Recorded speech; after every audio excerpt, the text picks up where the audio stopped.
You know the feeling. You are about to walk into a room where they are sitting. And before your hand even touches the door, something happens inside you. Your breath shortens. Your shoulders come up.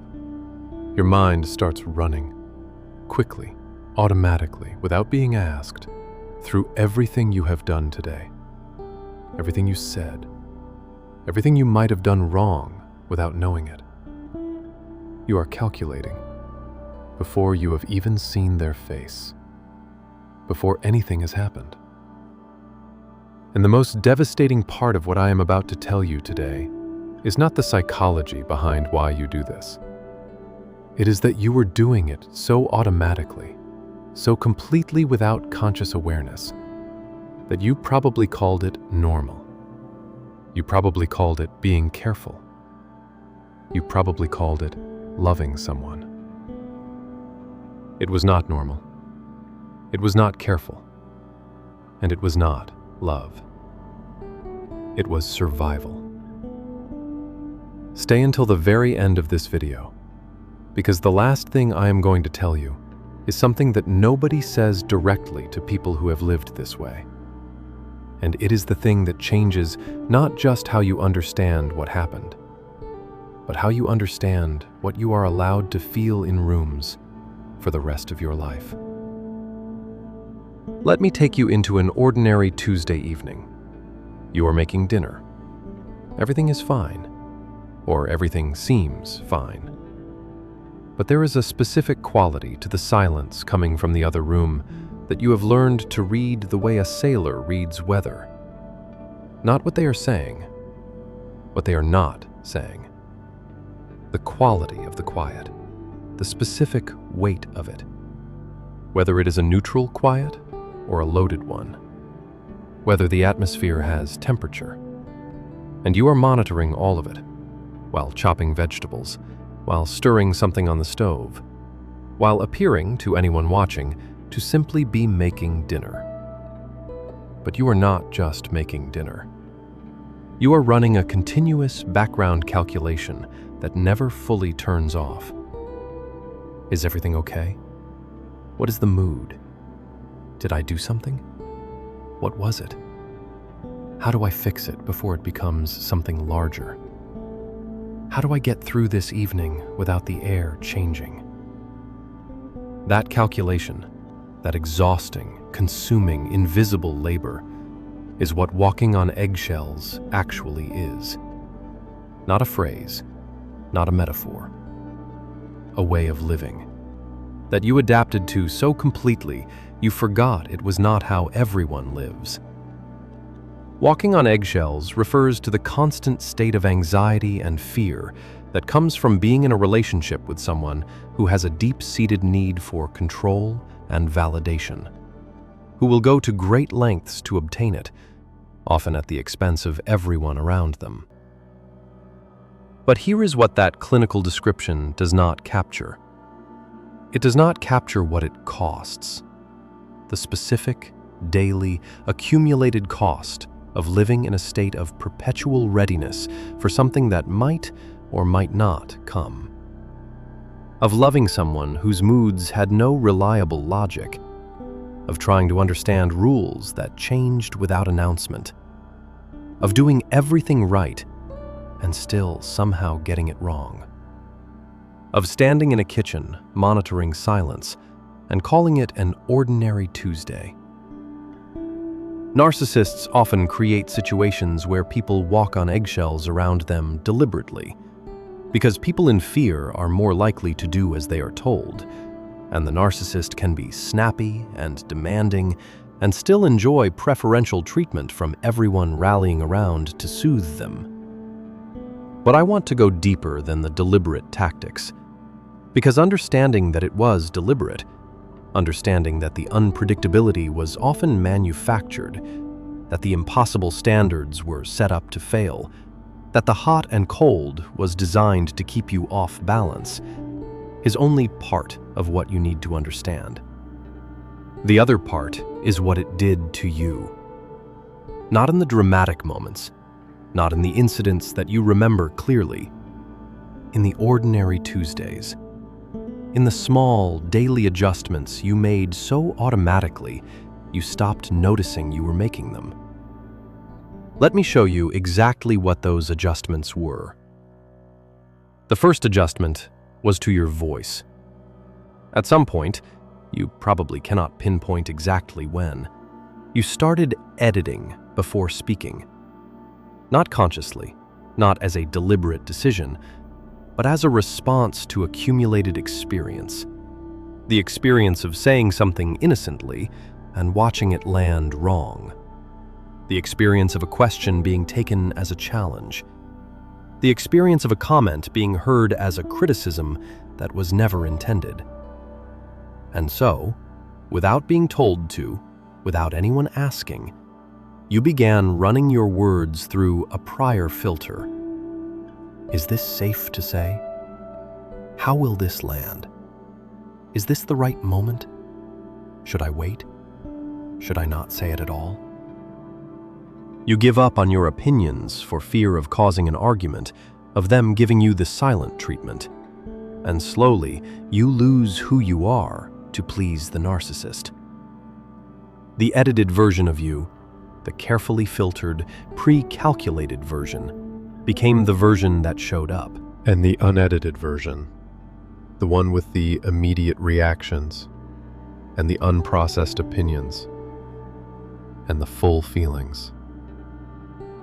The one who said things without first checking whether they were safe to say.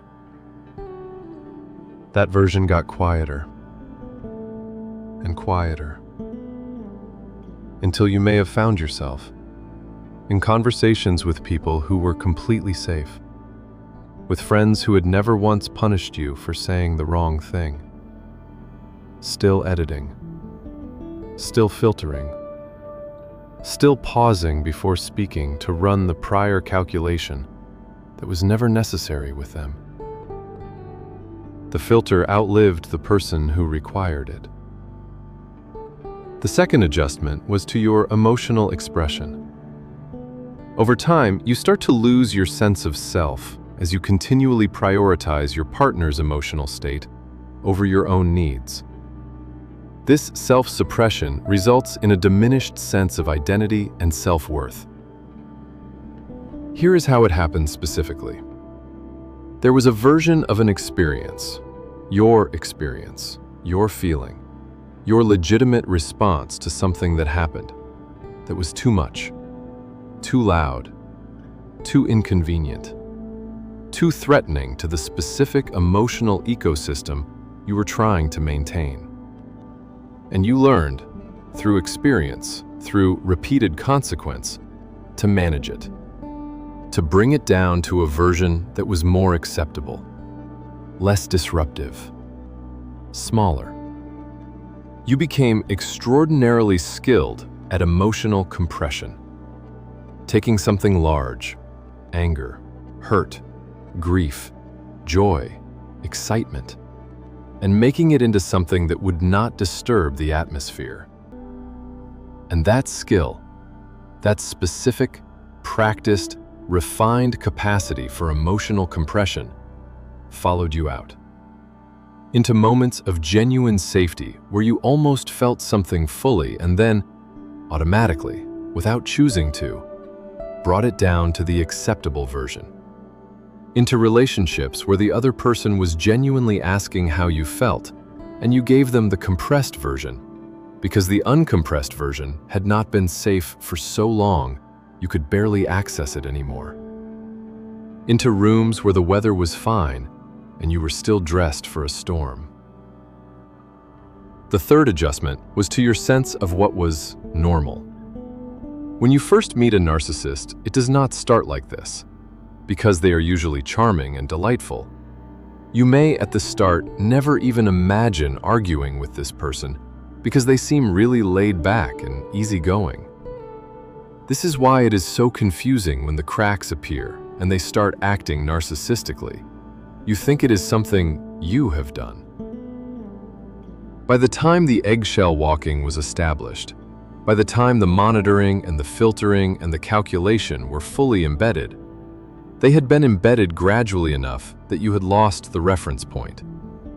You did not know you had crossed into something that was not normal, because it happened one small adjustment at a time, one Tuesday at a time, one monitoring of silence at a time, until the state of vigilance felt like the baseline, until you thought everyone who loved someone lived with this low hum of readiness, until coming home and immediately scanning the emotional atmosphere felt like just what coming home was. It was not what coming home should be. Now here's the midpoint of this video, and this is where it becomes most important.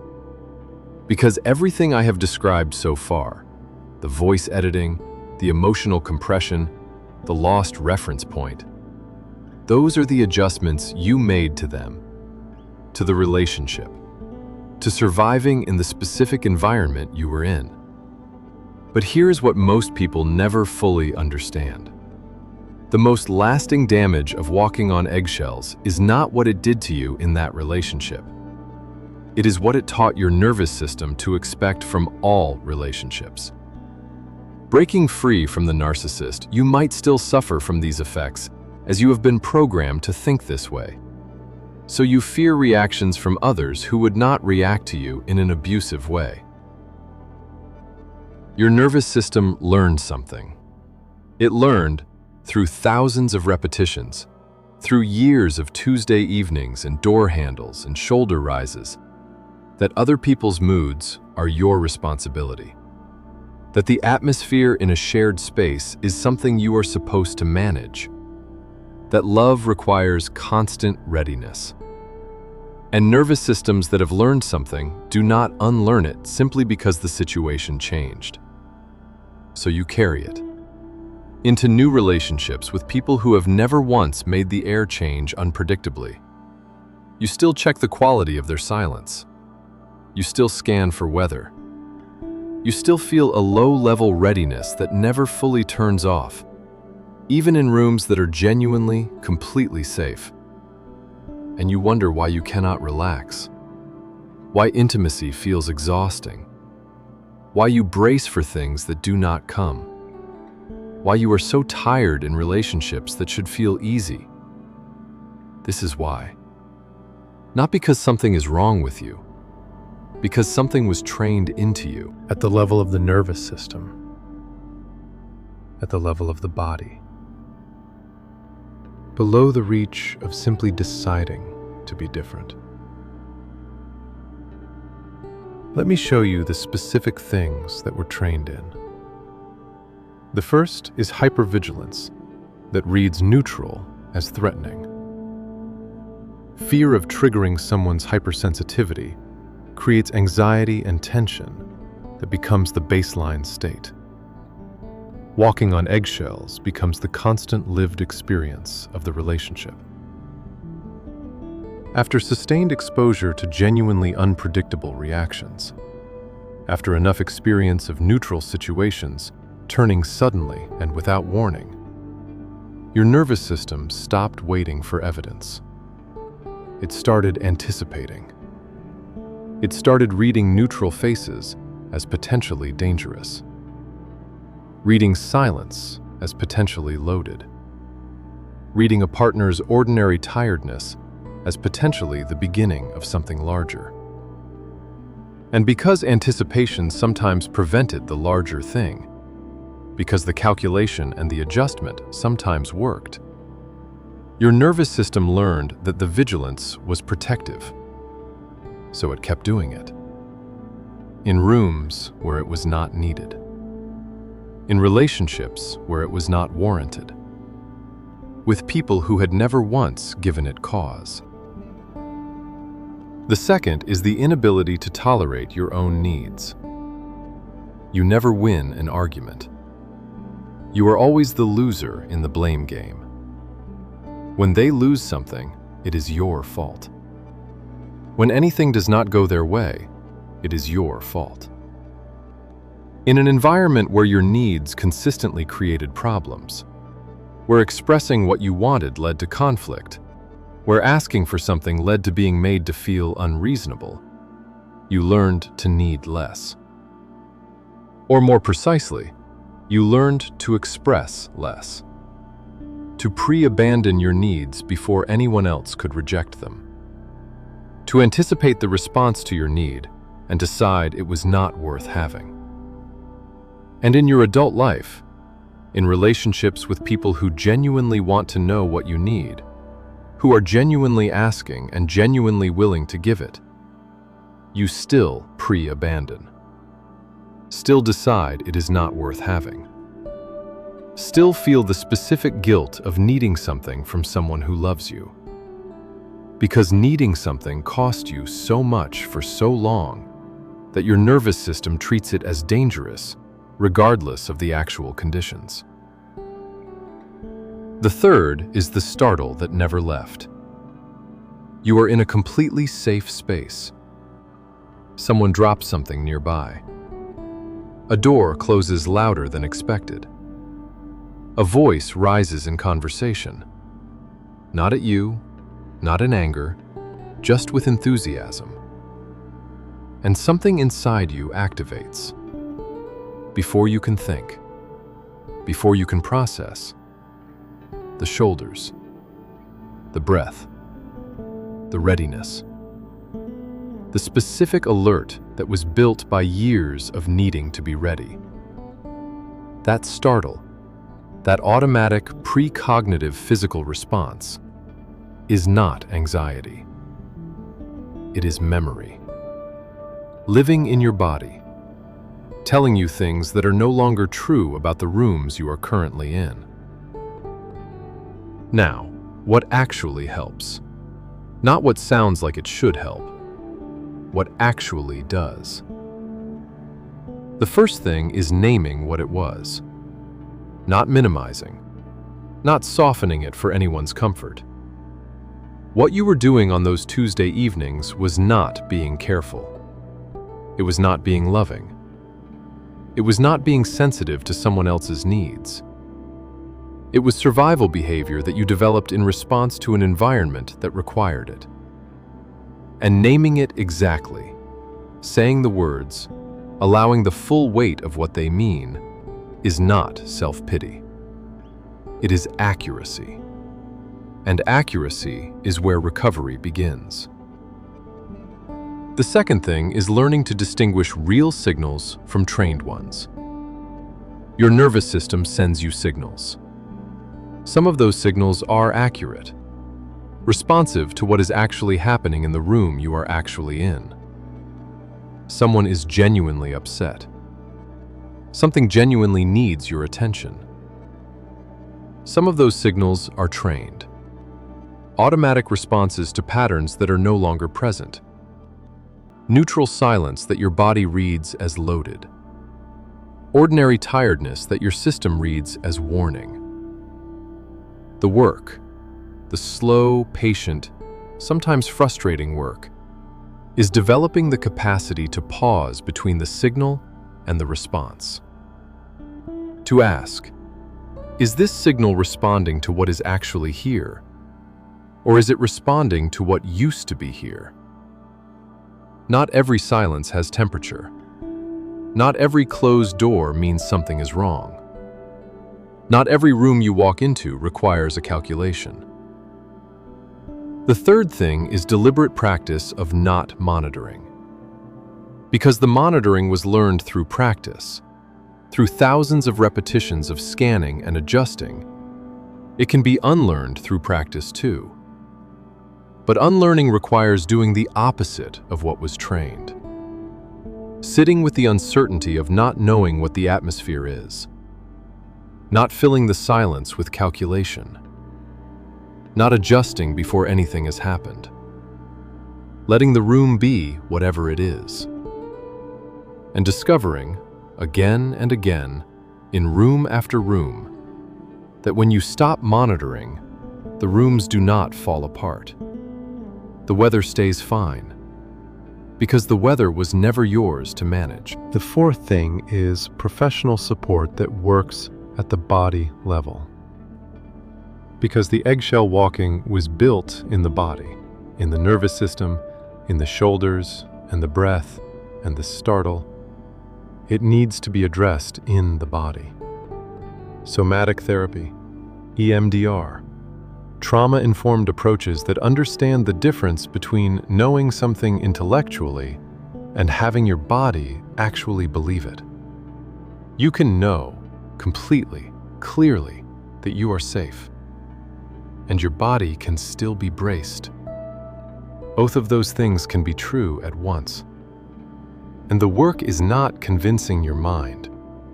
The work is teaching your body that the door is just a door, that the silence is just silence, that you are allowed to walk into rooms without calculating whether you are allowed to be there. And now, the thing I promised you, the thing nobody says directly. Here it is. The fact that you learned to walk on eggshells is not evidence of weakness. It is evidence of extraordinary adaptability. You took an environment that was genuinely unpredictable, genuinely unsafe in specific ways that the people on the outside of it could not see, and you found a way to survive it. You developed a system. You refined it. You maintained it over months or years with exhausting consistency. That is not weakness. That is remarkable. But here is what comes with it. That same adaptability, that capacity to attune to another person's emotional state with such precision, to read rooms, to understand what is needed before it is asked, is one of the most valuable capacities a human being can have. In its healthy form, in a relationship with someone who does not require you to use it defensively, someone whose moods are not your responsibility to manage, whose emotional world is not your job to maintain, whose reactions you do not need to calculate before they happen. That capacity becomes something else entirely. It becomes empathy. It becomes attunement. It becomes the ability to understand people at a depth that most people never reach. You were not trained to be small. You were trained to survive something that required you to be small. And the version of you that exists before the calculation, the one who walks through doors without bracing, who says things without filtering, who sits in silence without reading its temperature, that version is not gone. She is just waiting for rooms that are safe enough to stop monitoring. And those rooms exist, and you deserve to be in them, without the calculation, without the filter, without the shoulders.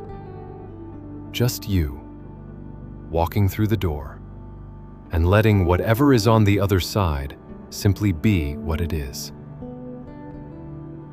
If this video gave you language for something you have been living inside without being able to name, please share it with one person who is still monitoring atmospheres in rooms that do not require it. Because somewhere right now, someone is making dinner and running a calculation they were never supposed to have to run. And they deserve to know that the calculation was never theirs to carry. Subscribe, because this channel exists to give you the psychology that names what was done before you had language for it. I will see you in the next one.